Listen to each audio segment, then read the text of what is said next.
So I've been wearing the new Apple Watch SE for the better part of a day, and really, so far, I can't help but think of it as Apple's FrankenWatch, which is a better thing than you might expect. Let's take a closer look.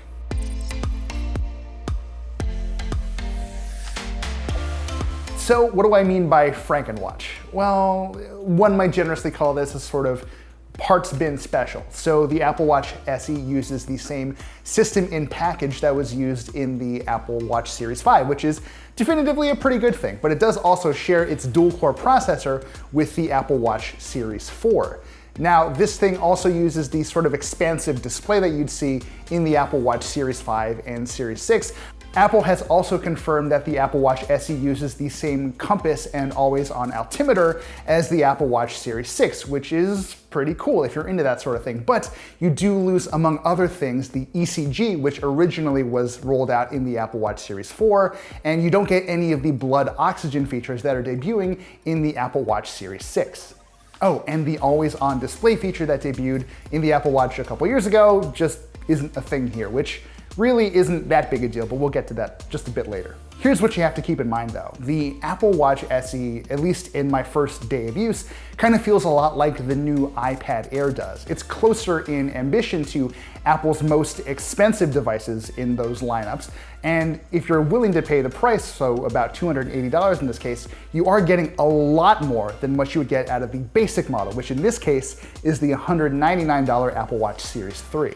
Now, you're definitely going to want to wait for our full Apple Watch SE review, where we will dig into performance in a bit more detail, but just let me give you a bit of backstory.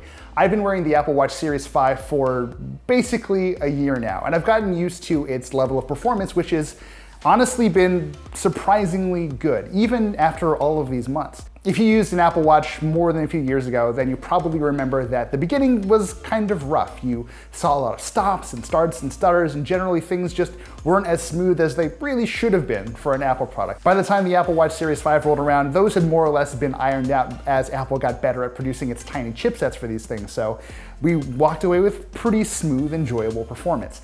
So far, the Apple Watch SE has felt just as fast as the Apple Watch Series 5, which is pretty obvious because they do run the same chipset. And bear in mind, this is a $280 smartwatch that offers what was, up until just recently, the exact same performance as Apple's flagship wearable. That is not bad at all considering the price. Now, like I said, I haven't used this thing for more than a day realistically, so I can't comment on battery life, but when I cracked open the Apple Watch Series 5 last year, I got more than a full day of use out of it, and I'm expecting more of the same here, if not a little bit better, because it doesn't have to worry about keeping a display on all the time.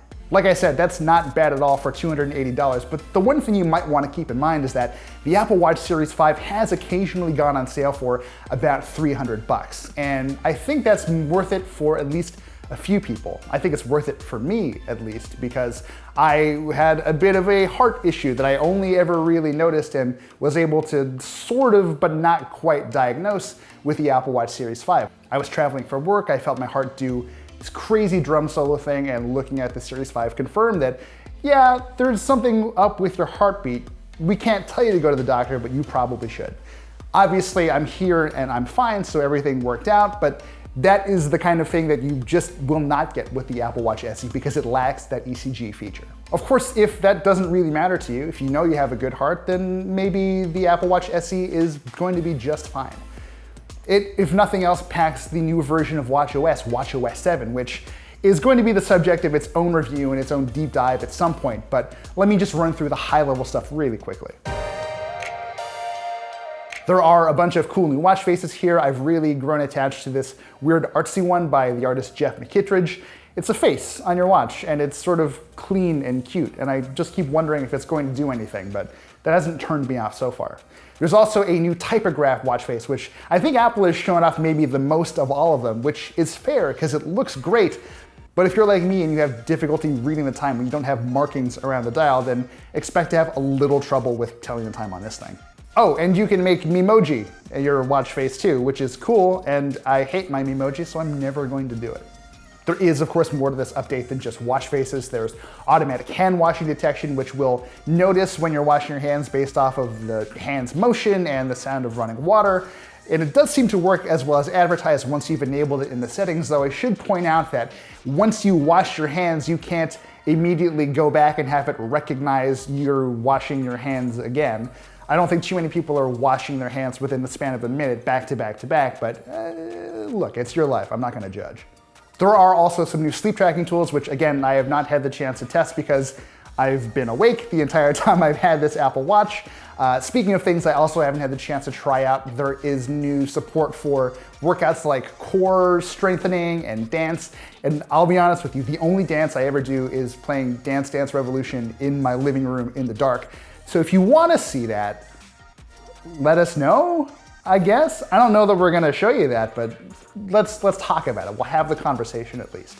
And since I have them, we might as well talk about these new watch bands too. Apple sent me the Solo Loop and the sort of fabric-y woven version of the Solo Loop, and they're both pretty nice. The woven loop actually looks and feels my favorite by far, which it should because it's $99. I'm a little concerned about how this material will hold up over time because I am an extremely sweaty man, but we'll just have to see.